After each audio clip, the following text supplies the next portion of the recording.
ലോകത്ത് മനുഷ്യർ ഇന്ന് റബ്ബിനെ മറക്കാൻ കാരണമാകുന്നത് മുത്ത മുസ്തഫ പഠിപ്പിച്ച ആശയങ്ങളിൽ നിന്ന് വിട പറയാൻ നിമിത്തമാകുന്നത് 5 പ്രധാനപ്പെട്ട കാരണങ്ങളാലാണ്.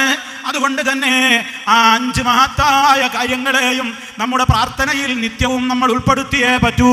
അല്ലാഹുവിന്റെ റസൂൽ ദുആ ചെയ്ത് പഠിപ്പിച്ചു തന്നു, അല്ലാഹുമ്മ ഇന്നി അഊദു ബിക മിൻ ശർരി സംഈ വമിൻ ശർരി ബസരീ വമിൻ ശർരി ലിസാനി വമിൻ ശർരി ഖൽബി വമിൻ ശർരി മനീ.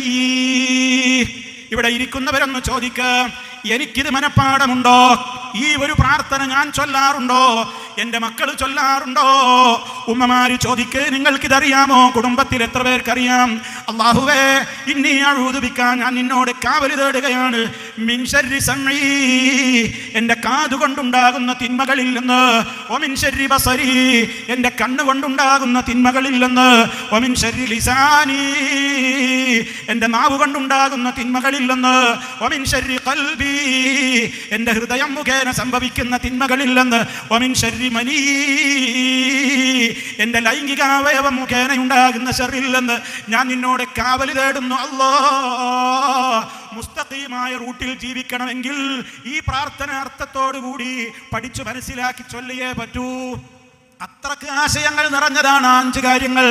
നിങ്ങൾ ഈ രാജ്യത്ത് നടക്കുന്ന ഏതെല്ലാം തോന്നിവാസങ്ങളുണ്ടോ, ലഹരിയാവട്ടെ, അതേപോലെ തന്നെ അവിഹിതമായ ബന്ധങ്ങളാവട്ടെ, അവിഹിതമായ ചാറ്റിങ്ങുകളും സംസാരങ്ങളും ഫോൺ കോളുകളും ആവട്ടെ, വ്യഭിചാരങ്ങളാവട്ടെ, ലഹരിയുടെയും മറ്റു സംസ്കാരങ്ങളാവട്ടെ, ഏതൊക്കെ തോന്നിവാസങ്ങളുടെയും മയക്കുമരുന്നിൻ്റെയും പിറകിലും വേണ്ടാവൃത്തിയുള്ള നോട്ടത്തിലും കേൾവിയിലും ആനന്ദത്തിലും സംഗീതത്തിലും മ്യൂസിക്കിലും ഡാൻസിലും പോരാത്ത ഒട്ടേറെ കാര്യങ്ങളിലും അന്ധവിശ്വാസങ്ങളിലും മതനിരാസത്തിലും ലിബറൽ ചിന്താഗതികളിലും ഇപ്പറഞ്ഞ 5 കാര്യങ്ങളിലൂടെ അല്ലാതെ കടന്നു പോകുന്ന ഏത് തിന്മയാണുള്ളത്?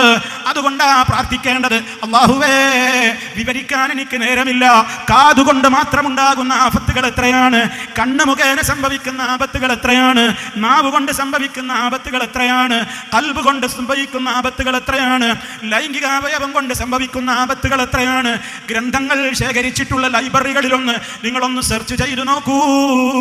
അവയവങ്ങൾ, മനുഷ്യന്റെ അവയവങ്ങൾ മുഖേന സംഭവിക്കുന്ന ആപത്തുകളെ കുറിച്ച് മാത്രം തിസീസുകൾ എഴുതിയ, അതെഴുതിയിട്ട് ഡോക്ടറേറ്റ് വാങ്ങിയ മഹാപണ്ഡിതന്മാർ മനുഷ്യ ശരീരത്തിലെ ഓരോ അവയവങ്ങൾ കൊണ്ടും മനുഷ്യൻ ചെയ്യുന്ന തെറ്റുകൾ കൊണ്ട് അവൻ എത്തിപ്പെടുന്ന ആപത്തുകളെ 100 കണക്കിനാണ് വിശദീകരിച്ചിട്ടുള്ളത്. നമുക്ക് നല്ല ഭയം വേണ്ടേ ഉപ്പമാരെ, ഉമ്മമാരെ? ഇക്കാലഘട്ടം വളരെ മോശമായി എന്ന് കരഞ്ഞിട്ട് കാര്യമുണ്ടോ? അതിനെക്കുറിച്ച് പരിതപിച്ചിട്ട് കാര്യമുണ്ടോ? പരിഹാരങ്ങൾ നമ്മൾ ചെയ്യണ്ടേ?